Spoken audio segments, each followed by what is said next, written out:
All right, so if anybody's watching, they watching. That's fine. If they not, they not. That's good. But all right, so I got and you just in the mix right now. She making sandwiches. She cooking. She doing whatever. All right, and so we got Coco Fresh and we got Todd Davis on with me, and I call this comedians chopping it up. And this will be no different than us in a green room after a show, or what we normally be doing on a Friday night after we hit the stage, right? Mm-hmm. So what I would basically want to talk to y'all about, and when I was telling Coco this before you got on, Ty, was I said, how do I want to do this? And first thing I said was, I can get my boy, I can get this person, I can get that person, I got to get one female. And I was like, no. I'm not doing that. I'm going to grab 3 females, and I'm not going to worry about that. Because we always try to satisfy the audience and say, we got to get at least one female, you know what I mean? Mm-hmm. And that's the part that I wanted to talk to y'all about being in this game, a male-dominated game, and the stigma, the barriers, and the challenges that y'all got to deal with on a regular basis, not only just in comedy, because comedy itself is a challenge itself, but then it's the, do you stack up? Now, I already know the answer to that, right?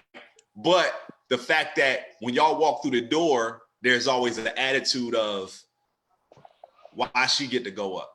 Right. You know what I mean? Or where she come from, or who she fucking. Yeah. Right. Yeah. right. So that's the number one. Right. But my whole thing is, I've seen enough in the time that I've been in comedy to know, yo, she got it. And I don't think she needed anybody to do that. Like, you understand what I'm saying? Like, and I'll tell you like this, Coco, I met you in the ranks through Charlotte, you know. Yeah. Saw you come in. I said, we got a new face on the scene. Yeah. You understand what I'm saying? And she light skinned. And you know, so she came in and I've seen Coco. And if you notice, Coco, I saw you and I used to see you from afar. Mm-hmm. I never got in your face. I never came up to you. I never was like, hey, what's going on? You know who I am? I never did anything. I watched from afar like somebody did to me when I first got in the scene. Mm-hmm. And then once I saw the rhythm and the chops and the fact that each time I saw you do a set, you was getting better and better and better. Then I heard new material coming. I was like, yo. So what's up, Coco? She was like, what's up, Jay Bliss? And it was like more like okay, all right, you've arrived. I see what you're doing. You're doing your thing, right? Yeah. Ty, I met you in Philly at Warm Daddies at Tourette's spot. Mm-hmm. And you went up before me. Mm-hmm. And I said, shit. Like I said, as soon as you got on stage, I was like, oh my God, she murdered this room. And I just was like, and it was more of a situation where I was like, who is she? Number one. And damn, I gotta follow this. So it was more or less like it was like, man. So when you told me you was in the DMV area, I was like, man, well, they got beasts down there. So she's definitely getting work. She hitting the stages on a regular basis. But it's like 2 different ways we met, but I respect you all the same. You know what I mean? But I know you guys deal with challenges, and I just wanted to talk about some of those things. You know what I mean? Yeah. Like some of the personalities you guys have to deal with. I know it's just as difficult for y'all to get stage time as it is for me. You know what I mean? But it's just proving yourself. And, I just want to hear some of those things from y'all, you know? Coco, you've been on TV. Ty, you've been on TV. You guys got on TV. Actually, Coco, you were on TV, and Ty, y'all was on TV before I even got on TV. You know what I'm saying? And I was like, yo, they on TV. But the thing about it is, TV happens from right place, right time. It's not necessarily means, how funny you are. It's just right place, right time. Opportunity opens up for you, but you got to be ready when you go. Mm-hmm. And I will say that both times I saw y'all was ready. Thank you. Thank you. Y'all was ready. So, Coco, talk to me about challenges that you face on the stage or in rooms with a male-dominated field like this. I think in the beginning, it was just like you said, like who she fucking that to get on. And then the thing about it is, it's like it's totally opposite for like you just would usually think like, okay, if I'm going to be in front of a large audience of people, I have to look as attractive as I can. I have to make sure my hair is on point, my nails is on point. And I thought that, but actually it worked against you because it was just like the more flair or the more, attractive you make yourself, it's just like, she ain't funny. So with me, it was just always, like you said, just that proving that you got it, Right. you know. Right. I'm learning what I'm learning though, it's you got to have some protection, and I don't mean like protection like physical protection, but you got to make sure that people understand that you're covered. I know that's what I went through, to where people felt like, well, I don't see no dude around her, I don't see no manager around her, so I'm gonna take full advantage, so I'm gonna pay her this amount of money, even though, like, I did a show where the headliner was making crazy amounts of money, and I was making like 150 and didn't find out till like yeah, like stuff like that. People just, I don't know what it is. I guess people will just, when you're a female, it's just like promoters gonna try you. So yeah. I mean, that makes a lot of sense. But you know what? And that's one thing that I probably wouldn't think about. Like, I worry about my money and worry about me getting paid. You know what I mean? Yeah. And I've had to stare a dude down where it's like, yo, let me holler at you real quick. I'm like, nah, man, we ain't about to do this conversation right now. And I got slick ways of getting paid. I got slick ways of saying things to somebody that make them rethink not paying me my money. Because I'll say something slick like, you don't have my money. They're like, nah, I ain't got it right now. I'm like, all right, well, I'll be back in like 20 minutes. Right. But I'm not coming back by myself. And I'll say something like that slick. You know what I'm saying? So it's like, you either come up with my cash or we're gonna do it the other way. You know what I'm saying? So because you look at comedians like you look at some more. Her manager is her husband. Right. You look at Adele Givens, her manager is her husband. You look at like a lot of the with the Black women that are big celebrities, and you look at who their manager are, or who their road manager or their agent is, usually somebody that they're dating. And just from seeing that, it's like for me, it's like, okay, I got to have somebody that got my back. And I mean, now I'm to a point, I'm further up in it to where it's like, I know how to talk about money, but people will try you. Oh yeah. Because you're a lady. Oh yeah. So Ty, give me something. For me, what I find, even in the beginning, now as a woman comic, I don't come into, or I'm not greeted with the minimum level of respect as my male counterparts. So I come into the room having to earn the respect of my male counterparts. And some of that comes in various ways. Who is she? I've even had some comics come off and say, oh, you one of the comics' girlfriends? No, I'm on the show. Oh, what's your name? Right. Ty Davis. Oh, I thought Ty Davis was a dude. Well, he's not. It's me. Right. You know what I mean? And then even with when I say like the levels of respect, like any male dominated profession, some of the men are callous. Some of them will sexually harass you. And it's like, brother, I'm here to work just like you. Or after, maybe they didn't do it before, but because I've gone on stage and some of the things that I've said, speaking my truth and what I want to talk about, now they like, oh, that's what you into. My set was about dating younger dudes, and you're not that. So if you're gonna go, if you're going by what I just said, you're not the guy that I'm talking about. So and you don't listen. So you know what I mean? So it's like constantly having to, I have to prove myself more often than not having to prove myself. So a lot of times when I go on stage, some of my best performances have been because right before I take stage, somebody done said something or tried to slight me or said something slick. So now I'm raging. And the way that I channel that energy and that anger is, oh, okay. Oh, you think because I'm a girl? Oh, you pretty. You can't be funny. Yeah. Oh my Okay. God. What? Like Right. like these things, and I never knew it was a thing until I became a comedian. So if she pretty, she ain't funny. Right. If she is pretty and she's getting booked, it's because she fucking okay. Yeah. I Yeah. can go and do a show at a bar and get paid in chicken wings. Why I got to give up something for you to hit this stage? Like, what are you talking about? So it's like, Right. the level of disrespect is already there for, in my opinion, as a woman comic before you even touch the microphone, and then don't have a name or a little bit of buzz surrounding your name. Oh, you think you all that because you was on? Well, yes, I do think I'm all that because Right. because I Because you was on. wasn't. Absolutely. I'm Absolutely. I don't Right. know anybody that's not proud of their accomplishments. So yes, I do believe that I am Right. that.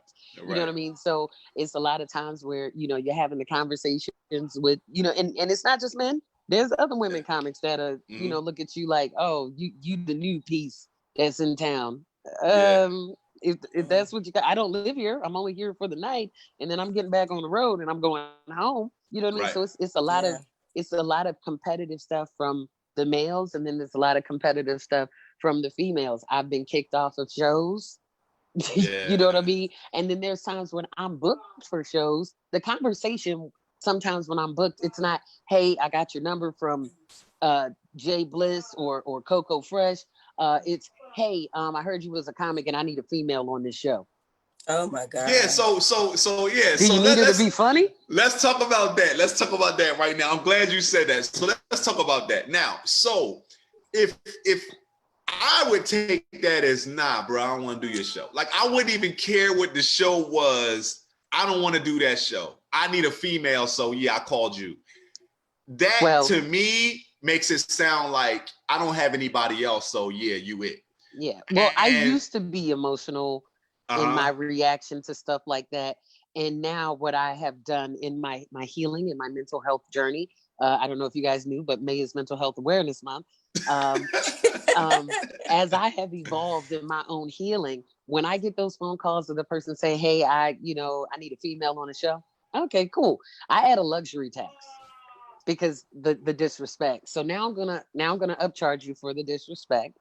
And when you circle back around, because when I do what I do on stage, you're gonna now want to book me on my merit as a comic, not as Right. a woman. Right. I'm gonna luxury tax you on that. So Right. I've just found a way to channel, my emotions as it relates. So when I feel slighted or when I feel disrespected or when I'm having the conversation of money, because a lot of times they don't take you seriously, you can't tell me what my value is. This is what No, I right. set my Right. value as. And if Right. you don't agree with it or if you can't afford it, then that's that. I've had a male promoter flat out tell me when I gave him my number, which that was my number a couple of years ago. It's most certainly not that now. That he was like, "Oh, that's too. Oh, you not worth that. Oh, I'm not. Okay, cool." He Oh ends up wow. seeing me. Flat out said it to me. Flat out Right. said, "Oh, you're not worth that. I'm not paying that." Okay, cool. Well, thank you for the opportunity. Thank you for reaching out. Right. Circles back after having actually seen me live and was like, "Oh, I put my foot in my mouth. I definitely want to book you for a show. That number that I gave you is not my number anymore. It's higher now. We the price of the brick that went up. Yeah, Luxury tax. Absolutely. Yo, Luxury Yeah. tax. I feel that. I feel that. So I would go back to Coco. So Coco, say for instance, somebody gives you a call and they go, we need a female on the show, Coco. You're gonna be on the show, but you got to go up first. So right, and so my arrogance on something like that would do I got to go because this still happens to me. Hey, you got to go up first. Oh, really? Okay, I'll go first. Okay. So my whole thing now is let me seek out and destroy the room, right? Let me destroy the room. Absolutely. Let me destroy the room and get my drinks then after the show. You know what I mean? So so Coco, I know that happens. You know what I mean? And I've seen it happen. You know what I mean? And Charlotte's a small community anyway. You know what I mean? So I know you've gotten to the point where you can't open shows right now. Like you can, You can, but somebody better be strong behind it. You know what I'm saying? Yes. Right. I did a show. See, what people do now, especially the ones that don't know me, they have this thing where I don't think and this is no diss against internet comedians that get their shine off the internet.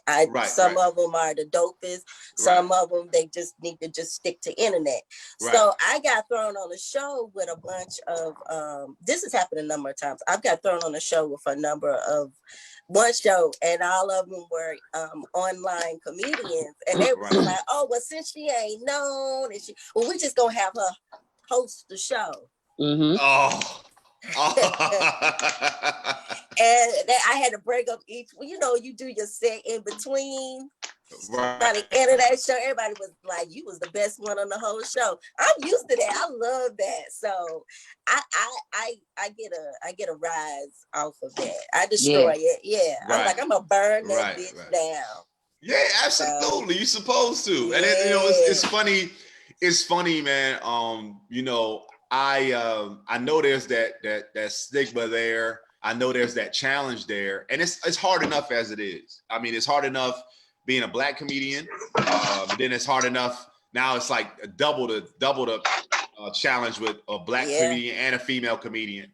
And Ty, you just recently won the wings competition down in.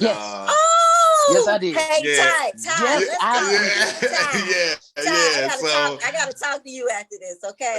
Okay. So I can't say nothing about it right now. Right. I was in the wings competition a few years before that, and it was a good experience for me.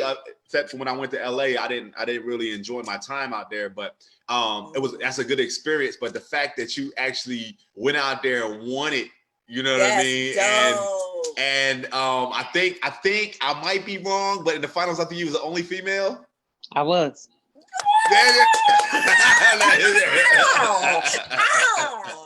So not only did you tear it down, you was like, all right, I'm the only female in a room full of guys, and I won this show. So that's what I mean.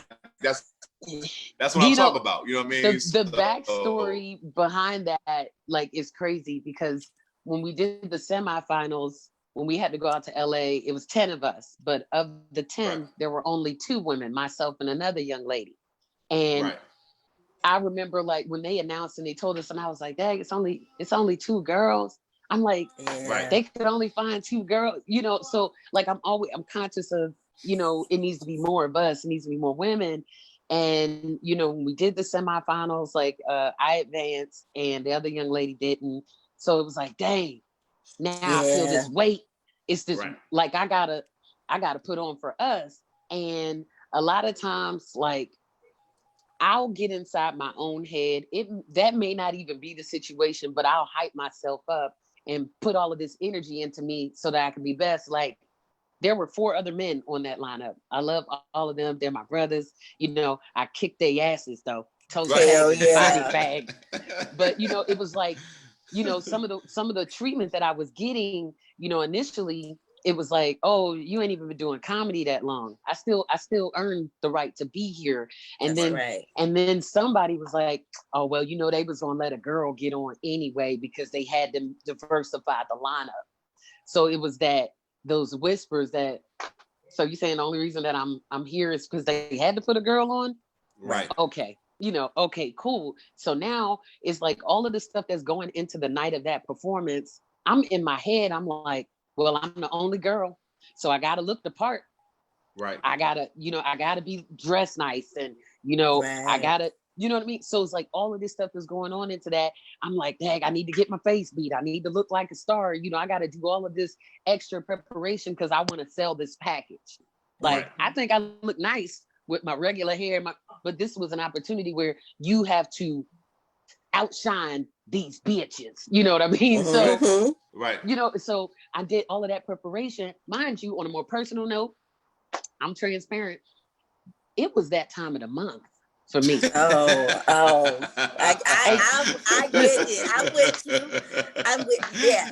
Emotional. So I'm in my hormones all over the place. I'm in pain. You're bloated. I'm in pain. So I'm like, oh my God, I'm bloated, my kangaroo pouch. So now I done got all this body armor to pull on and suck and snatch, and you know what I mean? So I'm mad and I'm raging and I'm angry. And now I just hear this voice saying, they don't think you funny. Yeah. They think you just here because you a girl, you the diversity requirement. So by the time I took stage, I was like, okay. Yeah. All right. And I went out on stage. I went out angry. Like I went out like angry, and I got something to prove. And all of the guys, they were nice to me. But you know, it's a good old boys network. When we in the green room backstage, it's all men. It's all men. Most of them knew each other already. So I'm just sitting there like, these niggas don't know who I am. Don't nobody really want to talk to me. Don't nobody really. And at the time, the TV thing that I did wasn't out yet. So nobody had seen it. So as far as they know is, oh, she a no-name comic out of Baltimore, and she a girl, and they let the girl on. So this is all of the stuff that I'm telling myself. And when I went out on stage, I kicked the goddamn door down. The show was over. The show, like and my counterparts will tell you. So it was. The show was over. It was 5 comedians. What number did you go up? I was third. The Father, the Son, and the Holy Spirit. And it was like talking trash. You know what I mean? I'm talking trash to the guys because we had to pick numbers. So we had to, they put numbers, so we had to pick. And as soon as I pulled my number out, I was like, I'm a win. They was like, why? I said, because I drew the sweet spot. I'm the third. And then I was like the Father, the Son, and the Holy Spirit, and God got me. I was talking all kinds of trash. Yeah. But it was perfect. It was the sweet spot. They had T Murph opened up. Dion Cole was the host. So he know how to host. T Murph is amazing. So the crowd was already warm. Yeah. And then I was dead smack in the middle. And it's like as soon as I walked out, I literally heard the crowd go, ooh, she looked good. And I was like, yeah, but man, she look good, you know what I mean? And then I went on and I did my thing, and it was like, I purged all of that. And you would have thought that in that, because I know that like when you, as women, I don't know if it's like that for men, but for me, there are times when I'll come out on stage and maybe it's about half the women in the crowd just sitting there looking like, she thinks she cute. Yes, absolutely. She probably ain't funny. I'm here with my husband. He better not laugh. That's right. I mean? So you gotta get her on your side. So now I gotta get her on my side. I gotta get them on my side. So like a lot of my material is tailored to the empowering and the liberation of being a woman. So I take I gotta get the women on my side first. And the crazy thing is with comedic audiences, 85-90% of an audience for a comedian is filled with women anyway. So I gotta come out into a hostile environment because women are biologically designed to hate each other. You know what I mean? So now I gotta get all of these women on my side. The guys are looking like, dang, she cute. I don't care what she say. I'm just looking at what's in front of me. So now it's like, now I gotta get him and his freaky Pornhub dreams focused on what I'm saying. So it's like I'm literally up there working, but I now have the comfortability to show them who I am. But I feel like as a woman, we got to do so much before we even say anything out of the mic. Right. You know what I mean? And then you got to be conscious of not being no shade to any of the comics that do it. Yeah, but you can't be too sexy. I'm very cognizant about what I wear. I'm not showing my butt. I'm not got my titties all out. You know, you got to be very careful about how you present yourself. And then it's like they automatically think that women comics only talk about a few things: dick, pussy, kids. Right. And I'm like, we could be saying the same thing the boys are saying, but because we're women, oh, you shouldn't talk like that. I'm gonna talk how I'm gonna talk. Right. Now, and so for anybody's watching that doesn't really understand the science that was just explained, in comedy, you got 3 minutes. You got the first 3 minutes when you step on the stage to get that crowd to be on your side. Gotta get them on your side. If you don't get them on your side, it's over. You can wrap it up. You can wrap it up because they not gonna ride with you, and you need a majority of that audience to be on your side within that first 3 minutes. That's right. You know what I mean? I'm making a grilled cheese sandwich, y'all. Don't mind. No, you got so give me some of them chips on the fridge. Okay. So Coco, I've seen you do sets, and I know that you got serious stuff you talk about. but then you got some silly stuff you Yeah. talk about, right? And it's funny because some of the stuff you go into, like when you do your bit that you did on TV, when you did the thing about the strip club, and see, so to come out on stage and say that like immediately might not be the best thing to do, because then it shifts everybody focus around, I wonder what she was like as a stripper. They don't know you about to go left with that whole thing. You understand what I'm saying? Because they automatically, their mind is stuck on that. You understand what I'm saying? Like, word, that's what she used to do. Let's talk about that. You know what I mean? So it's like that whole thing, and it's like, it's funny, man. It's like we do the same thing as guys, because we can't, with the audience being 80% women a lot of times, we can't really go into the stuff we want to say about women. Unless you Corey Holcomb, you know what I mean? Like you can offend, and I love him. Yeah, you can offend the whole women audience and don't care. But for guys that don't have a fan base or somebody that's not as popular, I can't go out there and offend every single woman in the audience when I first get on that stage. You know what I mean? I got to get people to like me first. You know what I mean? Yeah, I can, but it's suicide. You know what I mean? Like, because like with me, just like with the stripper joke, the first thing I want you to, the people in the audience to understand is that we are all in the same tribe. We all have dreams and goals, and we all the same. So that's what I level it up. And it's like, okay, so once you on my team, let me tell y'all about some trifling shit that I do. Now we family. Right. Share a little bit more. So and that's what seems to work. Yeah. Right. You got to be strategic. Like my opening, and I got to change it because I got to stop. I changed my opener, but like my first. I'm sorry, I'm putting this cheese on here. My first 30 seconds. That first opening phrase is to get you on my side. After that, okay, now they see you. They see me as a person they can relate to. So that's what has been working for me. I got to make them feel like no matter what I look like or what it is I'm saying, that they can view me as a regular person. Right. And OG told me, like, you have to be the woman that every man want to sleep with, but you want to be the woman that every woman wants to either be like or be friends with. That's right. Mentality that I go into it with as a female comic. And now let me ask y'all this. So I work a lot of mainstream rooms, and I work more mainstream rooms than I work urban rooms, right? Do you guys feel more comfortable in an urban setting or mainstream setting? You know what? I used to have one, but now it's evened out, because now I'm to the point to where everywhere feels like home. Everybody, because I do the same jokes. You gonna get the urban's gonna get the same set that the mainstream gonna get. Right. So if you're doing the same set, then you can't help but feel the same.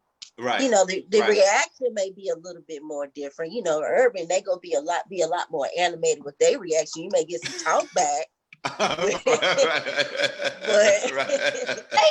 get the same thing. Yeah. Right. Absolutely. I feel like I remember when I first started, I would work out in both rooms. I would work out in the mainstream room and I work out in the urban room. But every time I work out in the urban room, if I got a big reaction out of the urban room, I already knew it was going to be a good joke in the mainstream room. Yeah. So more or less like my barometer was the urban room. So if I can get them laughing on that, I'm like, oh, it's going to kill it, the mainstream room. You know what I mean? If I got a giggle in the urban room, I'm like, this is going to kill it in the mainstream room. Right. You know I mean, so that was like the whole thing. So I'm with y'all. Like I like both sides, urban and mainstream. I mean, I got my start on the urban side, and I'm kind of glad that I did, because I feel like starting on the urban side kind of gives you a little bit more, thicker skin and tough skin. Because with the urban side, you got to come with it. Be funny. Like, we don't care about none of that stuff.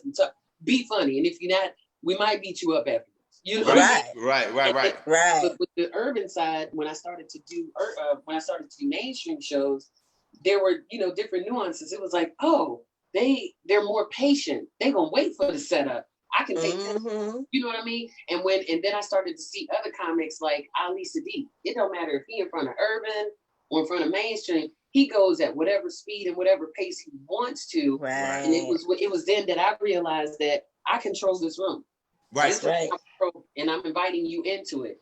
And if you don't want to come, you can stay where you at. But I do my own pace. So now it's like, whether it's mainstream, urban, it could be in front of college kids, old people, church, they gonna get whatever version of me that I feel like putting on that day, and I'm gonna take my time while I do it. So I don't put myself to that kind of pressure anymore. But I don't have a preference. I'll do both. Right. Yeah. And I feel like I write jokes. I write jokes the way I write jokes, and it's not really meant for any audience in particular, right. But it's more or less like be comfortable with the silence, know which audience you're in front of, and understand that a mainstream is going to give you the latitude to be able to work through a bit. For sure. Yeah. And an urban room is going to be like, you better have that bit ready, bro. I ain't got time for you to be working nothing out in front of me. You know what I mean? And it's like, that's where that challenge come in at. You know what I mean? That's where that challenge come in at. So let me ask y'all this. So since the virus thing broke down, can you see yourself coming out of this in the same way that we were before? Like, do you feel like comedy was ever going to be the same again, or do you feel like it's over? Like it's always going to be different now? I can say from my side, I've never been off, and I've been doing comedy now for almost 8 years, and I've never spent this much time off stage. Right. And honestly, I feel like I got to start back over. I feel like I got to teach myself to get back to where I was. So with that, I know, like, with the changes that I've gone through a lot of emotional changes, and it's making me look at things like my set totally differently. It's making me want to write about different things, not just the COVID stuff, but just about life. I look at life differently now. So I know if I'm going through that, and I know it ain't bad. I know I'm good. I'm not. If I'm going through that, I know comedians that ain't nowhere near to where I'm at. I'm sure a lot of them motherfuckers like, I got my job at Costco. I'm just gonna make this work. You know what I'm saying? Right. I got you. I feel you on that. I think this has caused a lot of people to drop out and be like, because this is what you have to think about if you want to become a stand-up comedian. What you gonna do when it's a drought? What you gonna do? Because you ain't got a lot of highs, especially if you ain't no A-lister. You got to figure out if you don't know how to save and budget your money. And I'm sure it's a lot of people that's like, this ain't the way I want to live. So right, absolutely. Ty? I don't believe that this is it, the end for stand-up comedy. I think that it's going to help the culture of comedy, because no matter what we've gone through as a nation globally, people gonna want their laughs. They gonna need their laughs. They're gonna need that relief. And I do believe that this scenario is going to make or break a lot of comedians. So much as, not just even the mental side of it, but how they're utilizing this time. Like, the crazy thing is, I'm a little egocentric sometimes, but I was on the go. I've been full-time in comedy for over 3 years now. So I only make my money from comedy, writing, acting, and radio. And overnight, all of that is gone. Like, I'm down to my level, like $200. You know what I mean? But it was that humbling of a moment, because it was like, I would complain about, I'm always on the road. I live more in a hotel than I do at home. Right. I'm seeing my kids. I want to work on this project, and I want to work on my script and my pilot. Lord, I just need some more time. I just need some rest. If he didn't answer, I got all the time I want now. I got all the sleep that I want now. So I've just been making sure that I stay active and relevant, utilizing stuff that I've never used before. I wasn't using Zoom before this. I was like, man, I don't care about that. I don't need to know nothing about that. I have never been on Instagram Live as much as I am. Like, I was on Instagram Live for 4 hours last night. So I think that we're gonna come out better. I've been writing more. I'm just looking forward to getting back, because what's gonna happen is when the world open back up, they gonna want that funny, and they're gonna want you to come prepared. Now I'm gonna be honest with you. I'm coming back with the same set that I left with. I feel you. Yeah, I feel you. All the shows that I was booked through June, y'all getting that set, but I'm punching up stuff from my original set. I'm adding on. I was in the middle of working on, taping. I was supposed to tape my special in August. I don't know if that's happening now. You know what I mean? So I'm just gonna stay optimistic. I'm also a realist, because I know that when we come back, everybody price point can't be what it was before this. That's right. Yeah. And to that point, Coco, were you saying that you feel like you had to start over? I feel like to a certain degree, we're going to have to start over, because we're going to have to see who made it out of this. So the relationship with these comics and these promoters, I don't know what this is doing to them and how they feel about even coming back into the game. Certain comedy clubs, are they even going to be able to recover and open back up? So you might have to meet a new club manager. You gotta, get in touch with new bookers. So I think we're just gonna have to start building those relationships over again, because we don't know who's coming back. Right. So, but I'm hopeful. I'm hopeful, Right. and I know that there's gonna be a space for stand up no matter what happens. Like, you can see your favorite comic on Zoom and Instagram Live and on TV, and you love that, but there's nothing like a live show experience. Absolutely. So I think live entertainment is gonna be booming once we in the clear about whether or not we gonna catch this shit. So, it's gonna be a lot more outside shows. It's gonna be a lot of patio comedy on the patio, comedy in the green. It's gonna be a lot of that. Yeah, and I agree with both of y'all on the starting over thing. And Coco, you made a good point. This has been the longest time I've ever been off stage, and and I've been doing it 14 years, and I just don't like. Somebody said something to me about a bit right now, I wouldn't even know how to start it. Somebody told me the other day, I was talking to them on Zoom, and they were like, "Yo, man, I love the bit you do about the French fries," and I go, "That's my favorite." But Ty, I couldn't even tell him how I start that joke. You know what I'm saying? Like, I didn't even tell how I start the joke. But that's how impactful that joke is, because the first time I ever saw you, you did that. And no matter where I am, I don't care what fast food restaurant I go to, when I see them fries at the bottom of the bag, I'm like, so like, but that's what sets you up. Like, and if you can't remember how you started it, write a new start to that shit. That's what I'm saying, and that's what I mean. That's what I mean when you say rewrite or punch it up differently. Like, we have to come back in a way that says, I know you got to talk about the virus. No comedian's not gonna get on stage and not talk about it, right? But I know my set ain't gonna be all about it. But but I can take this opportunity and rewrite a fries at the bottom of the bag and base it off of this virus. You understand what I'm saying? So those are the type of things that we got to start thinking about. No, I just rewriting your material and make it more about what happened. You know what I mean? So so y'all, this has been great. I'm gonna wrap this up with my first episode of Comedians Chopping It Up. And y'all been great, man. And you know what? I won't go.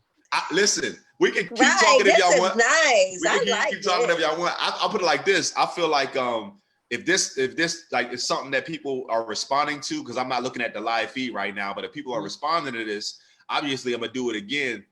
But I would like to let people into our world, how we chop it up after shows, what we talk about, the things we deal with, and things like that, so people can kind of understand. People look at our lives through Instagram, and comedians aren't truthful on Instagram.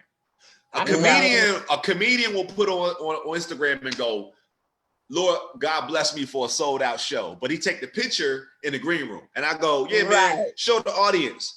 Why don't you show that there's only 30 people in there, man? Why are you lying? That you got. Exactly. See, that's what it is. See, this is why this what you're doing and what I've seen other comics doing, utilizing this is needed and necessary, because there's somebody sitting somewhere like, man, I really would like to try stand up, and they have no idea about the behind the scenes. That's and like right. social media is for your highlights. Right. Everybody posts their wins on social media. I don't post them nights that I'm sitting here crying because my phone about to get cut off. I don't. Right. Nobody wants to see that, but they do want to see me hashtag killing it. You know what I mean? Right. And this is great. I'm all for it. And and the thing about it is some people don't want to know about the hard times. I had a young comedian hit me up on my inbox, and he only been doing it a year, and he was like, "Yeah, I'm ready to hit the road once this virus is over, man. I already got a half-hour special and all this other stuff." What? I'm like, "Yeah, man." I said, "Yo, there's no shortcuts in this." That's right. You know, so I said, "You can hit the road." I was like, "But only thing I would tell you right now, young dude, is keep writing." Yep. Continuously write. You know what I mean? Because that half-hour special that you claim you got, I guarantee you 25 minutes of it is garbage. You know what I mean? Like, because, think about where you were 1 year in. That was hard. And how many of those jokes do you still tell today?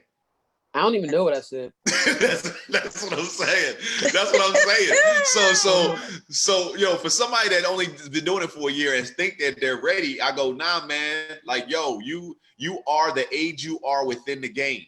So for everybody out there that's like, oh, Jay Bliss is funny. I'm only 14 years old in this. I'm a 14-year-old on stage. You know what I mean? So there's 25-year-olds right now that can kill it.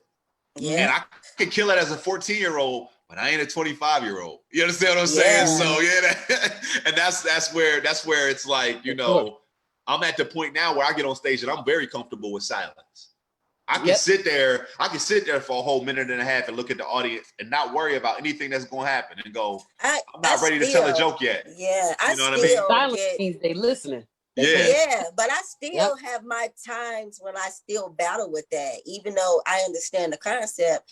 As long, where I'm at in it, I'm still like, I don't know, I'm not sure. So it's a process. Here's the thing, Coco, and this is the mindset that you do, right? So you already know you have material that can turn the room upside down, and you have the jokes that can make the room laugh if you need to, right? Right. But the confidence when you stand on that stage and you let everybody know that I'm supposed to be here. Yep. You understand what I'm saying? Yeah. You might not have paid to see me, but you paid. And guess what? I'm supposed to be here right now, and I'm about to do my job. So if I get on stage and somebody's being mouthy, and I stand back and I stare at them like they my kids, and I'm gonna stand there and stare at them until everybody get quiet. That's what we going. That's what we gonna do. That's what we gonna do. You know what I'm saying? So, and I've been doing it long enough to be able to say, and what you gonna do about it? You understand what I'm saying? So. I'm gonna dictate how I want my stage to go. Now, I can let a whole crowd boo me, right? But I'm gonna leave the stage the way I want to. You understand what I'm saying? Like, you might boo me, but you ain't gonna boo me the way you want to boo me. You understand what I'm saying? Oh my God. Yeah, I control this. So I mean, that's how it is. I mean, you learn by watching. I learned so much by watching so many comedians and having conversations with them after shows. And I remember one time, rest in peace, D. Cameron. He was on stage and he was doing a joke. He forgot to do his setup for the joke. He did a callback, but he didn't do the joke before the callback. Right. So he just did the callback and didn't get the reaction. And he looked at the audience like they were crazy. And I'm in the back like he ain't do the joke before that. You know what I mean? And he stops the show and goes, ladies and gentlemen, I just did what we call a callback. But I didn't tell the joke that I was supposed to tell beforehand, so y'all knew what the callback was. So I'm gonna go back and tell this joke. That sound like D. He went back and told the joke, then went back and told the other joke again, and then got the reaction. And then they laughed. And then he was like, "Yeah, that's how I was supposed to go." And he got on stage, and I went, "Yo, what if that wouldn't have worked?" And he goes, "What you think I'm doing this for them?" And I just started busting out laughing. Wow. And I was like, "Yo," I mean, it was like the wild. He said, "I had a great time," and I just said, "Wow." So it's like you think about it. You get on stage, and if you get on stage and your idea is, "I'm gonna have a good time tonight," and stop worrying about what they're gonna think about you. When you get off stage, you be like, "Yo, this was a ball." They be like, but they didn't like you. Like, "Yo, I had a ball." Like, Yeah, yeah, yeah. That's how you gotta look at it. You know what I mean? So yeah, it's good stuff, man. And Yeah. so in Baltimore, Ty, I know that you guys are in that DMV area, but is there a room that you get up in regularly, or is it well, before yeah, Corona, yeah, DC, there's definitely, like, in Baltimore, lots of consistent rooms, and then you might have like a once a month room, or show. DC, so like I'm right in that pocket. Like DC is 45 minutes away, depending on where you are in Baltimore. So, some nights I could be like, you know what, I'm a run down to DC and see what stages I can hit. So there's always something going on. and So then you Philly, and then you get the and Philly, yes, Philly's like 2 hours, an hour and a half, 2 hours. Yeah, so if I just feel like it, I'm gonna run up there and do that. So it's not too far. And depending on how I really feel about myself, I might run to New York, because New York is only 3.5, 4 hours away. Right, so right. I'm like in a good pocket where I can kind of move. Like I rarely stay overnight, like in Philly or New York or Virginia, unless like I have multiple shows and it doesn't make sense for me to go back and forth. Right. But for the most part, I'll do a turnaround. So it's a lot of stuff out here. Yeah, and it seems like us being in Charlotte, me and Coco, our scene can stand more rooms. We definitely can have more rooms, but we don't. Right. And I feel like there's enough talent here, and this city can support 2 comedy clubs. Right. But we only got the one. You know what I mean? And then that's where all that happens. You know what I mean? The visceral and the arguments, and you think you better than everybody else, and you're like, I am though. That's right. And that's right. And it just make you like, I left Charlotte. I left Charlotte. I just left the scene alone when I got mad. And I was just like, F this. I know. Right. And then I just started just looking and getting on the road and emailing and, It's an individual sport. It's an individual sport. And I tell people all the time, it's like you can find your clique to click with, and you can find your people that you rock with, but that don't necessarily mean they gotta be in the same city and state as you. You know what I mean? It's like your support system can just be from people that's like-minded by you, and the people that you respect in this game. There's a lot of comedians that I know, but I don't respect all of them. You know what I mean? Absolutely. There's ones that I rock with, that I truly rock with. Go, yo, you good people. And there's some people I'll be like, yo, I keep you at a distance because I need to. You know what I mean? Yeah. So you being politically correct. It's comics that I rock with, that I like. It's comics that I hate they face, and I wish that they would go away. Right. You know what I mean? Right. It's just like a job. It's like, okay, I might be booked on a lineup and I don't like 3 of y'all, but you know what? This is work. I'm gonna come here, do these jokes, shake hands, kiss babies, and then I'm out of here. I ain't gotta be friends with you. It's more comics. Yeah. More comics than ever now. Like, I don't know if this was a thing or a boom, back in the day, but it seems like every day, like a new comic is coming out. And that's just like here in my hometown in Baltimore. So I can't imagine what it's like in Chicago or Atlanta. And it's like, everybody wants to be a comedian now. And we have one of the most difficult jobs and one of the most disrespected jobs. Like, everybody thinks they could be a comedian. Just because you're a funny person, don't mean you a stand-up comedian. How many of y'all have had this conversation? Yo, such and such and such and such. Yo, he a comedian, right? Oh yeah, what's up, man? I'm thinking about doing it too. Oh yeah, I be like, or I've had somebody tell me after they saw my set, yo, man, I'm gonna go ahead and do that. No, and I go. So you think what I just did was that easy? You understand what I'm saying? Like, and it don't be like the stuff that makes me look at them like that. It's not so much about me thinking that they're funny or not. It's like it's so much extra on your mental and your money. It's so much strain, and it's just like you really don't understand what difficulties come with this. And it's just like when people just feel like, oh well, I'm just going, I'm funny. I killed over there, and I'm gonna just do this. No, like me, I've lost 2 cars, 2 apartments. I've lost like I can't even name. I ain't even got no man yet. And all of it is because of this. It's because of stand-up. So right. But to your credit, like to both of you, when you get on stage and you perform, you make it look easy because that's how good you are. Yeah. I mean, we make it look like we're having a conversation and we are talking about things off the top of our head.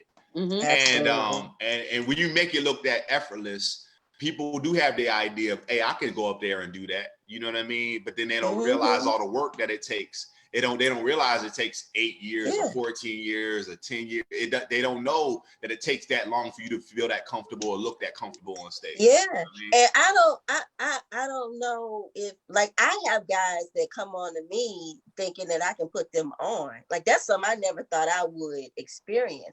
Right. But somebody just trying to holler at you because they think you can put them on. I don't know, Ty, you deal with that, but it's like, okay, so this is like a groupie thing? Like, because I do radio. So I do radio. So if you go, oh yeah, you got your own radio show, let me pass you my mixtape. Okay. You know what I mean? Like I'll get emails about shows, and then the other half is artists sending me their music, and I'll tell artists quick, please don't email you because I don't listen to it and I can't help you with it. And then sometimes I use my good powers for evil. If it's a 25-year-old little tenderoni, they come up show and yes, I can help you with your music career, man. Because I'm not gonna now. Don't get it. Anybody watching, don't get it twisted. Now, all females we ain't all like. I'm gonna tell you, my first 4 years in stand-up, I got it in. Like, who coming to town? Oh hell yeah! I was getting everybody I wanted to knock down. I was like, yo.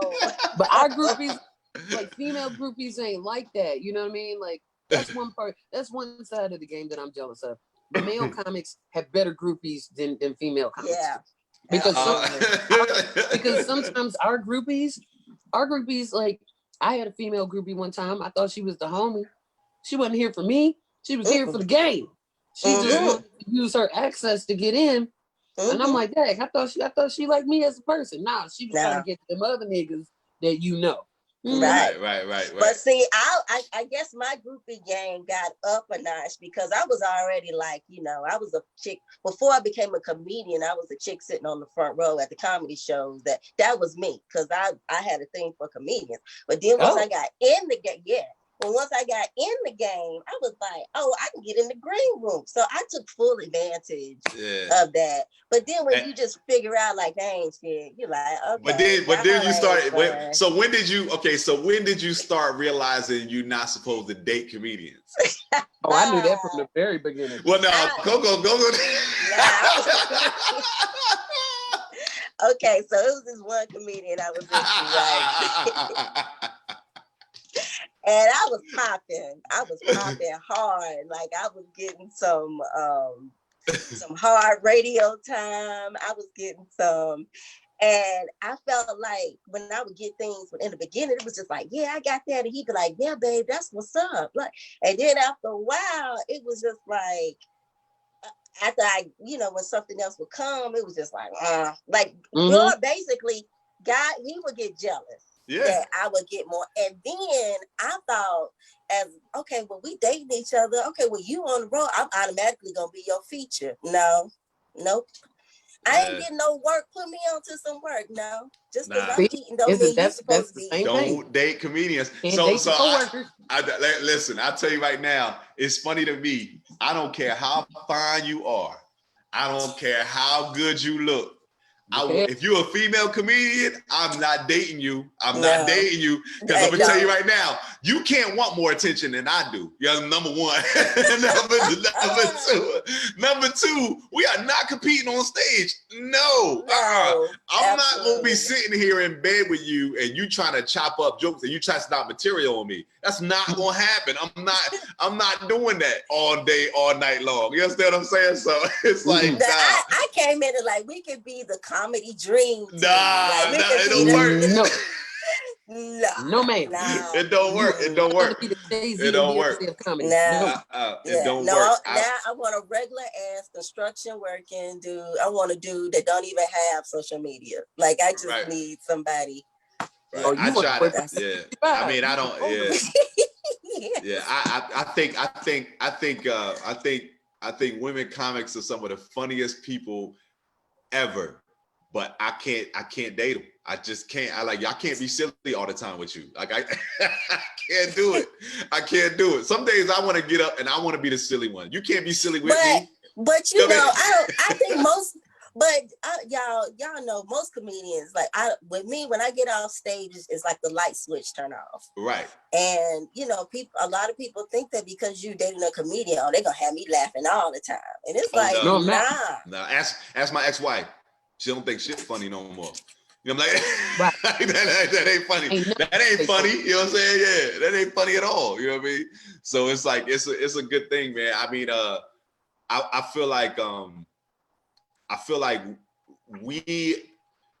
they had this list that came out a couple of years ago about top people not to date, and comedian was like number 7.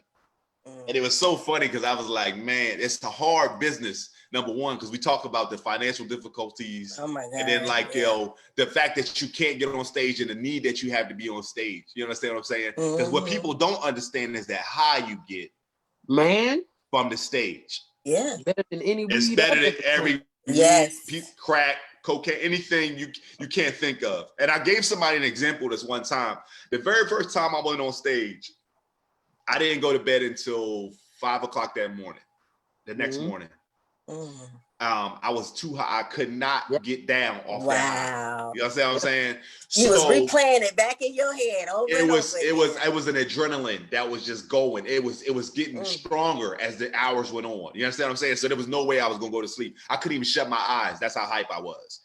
So the fact that when you have that energy or when you have that, I still have it to this day. Like when I get on stage and I finish and I hear that applause and I'm walking off and I'm going like this and I got people fist bumping me as I'm walking off the stage. Yeah. Like I know immediately after my show, I'm gonna need a drink and I'm gonna need a cigar. I'm gonna need something to bring me all the way down. I always smoke a cigarette, or I ain't gonna go to sleep. You understand what I'm saying? Yeah. And there's nobody that can give you that feeling. So when someone says it's hard to date a comedian, right? You a female or male, and you competing with that.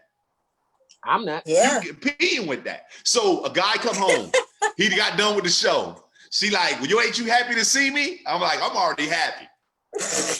You know what I'm saying? It's like I'm just killed. I'm good. You know I'm good. I don't need to see you till tomorrow. You know what I'm saying? But you know what? As today is when you date a comedian, you have to understand that you're going to be hearing the same jokes over and over again. And if you don't want to be coming to my shows, I don't care if you already know that joke, because I'm already feel like I'm the shit. And you don't want to come to my show. It's a problem. It's hard dating. It's hard dating a comedian. It has to be, because like when I had a boyfriend, we broke up. But when I had a boyfriend, you know, like I would tell, he'd be like, "Hey, you know, babe, I'm coming to your show tonight," and I'm like, "You heard me tell this joke 1,000 times." He's like, "Nah, but it's funny," you know what I mean? So like, I don't put that demand on him that you need to be at every show. You need to be at.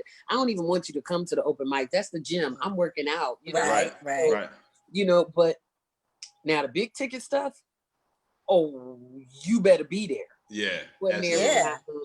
I did the Miami thing. That's part of what I think that's part of why we broke up, because I never let that hurt go. But like it's certain things is like, hey, but he was there when I did my taping and my audition. So no, I'm not about him because we broke up and I hate him now. So I'm so conflicted. But she's saying that while she's smiling. Go ahead. I don't like him.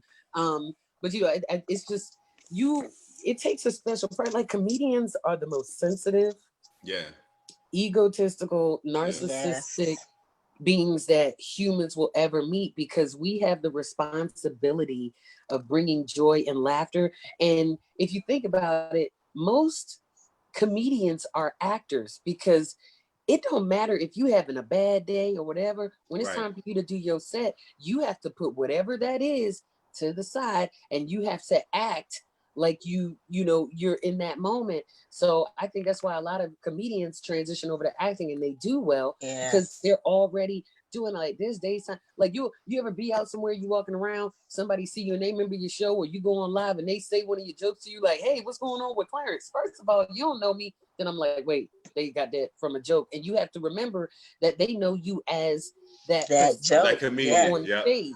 Yep. So they don't understand and respect that comedians are not on all the time. We're not funny all the time. And, it just comes with the territory. So just imagine trying to date that. And then you got to date a female comic. She come home mad because these niggas tried to play in my face and they thought I wasn't funny. Yes. Because of what these 4 niggas in the green room said about you. And you don't even... That's what I said. It's difficult. It's hard, man. It's not easy at all. It's not. But listen, we have a lot of. Well, one thing comedians need to understand about themselves and should feel good about themselves. There's nothing wrong with having that pride and that energy on yourself, because you got to think about it. We are invoking an emotion on somebody.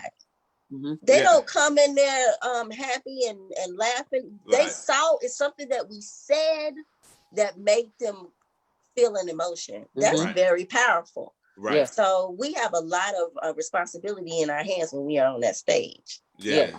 And I'm here for it. I love it. Like absolutely.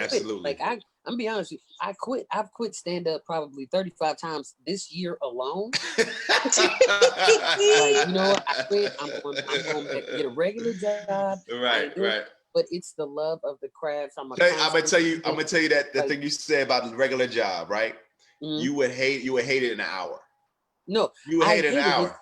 All the years that when I decided to go full time in comedy, like, this is hilarious. I know we run out of time, but when I decided to go full time in stand up, what happened was I was doing stand up and I was doing radio and I had my regular job. I was a fraud analyst at Bank of America. Boring, stupid job that I hated, but I made good money.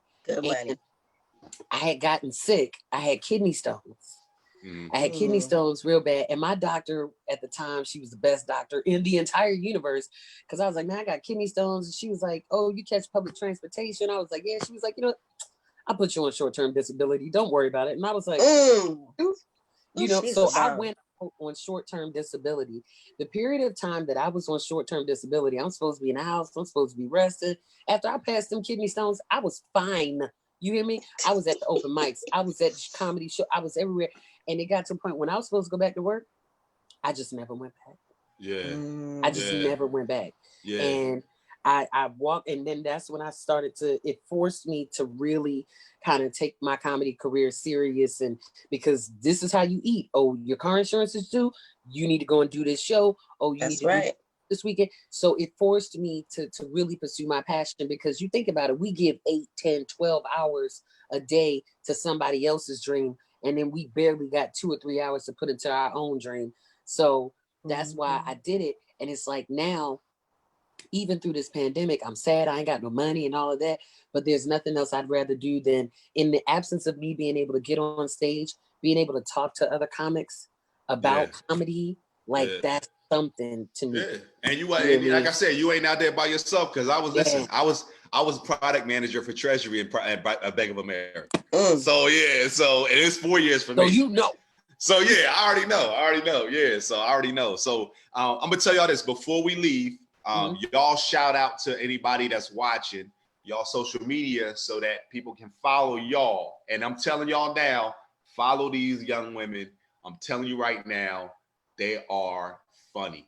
So follow them. Go ahead, Coco. Give me your social media.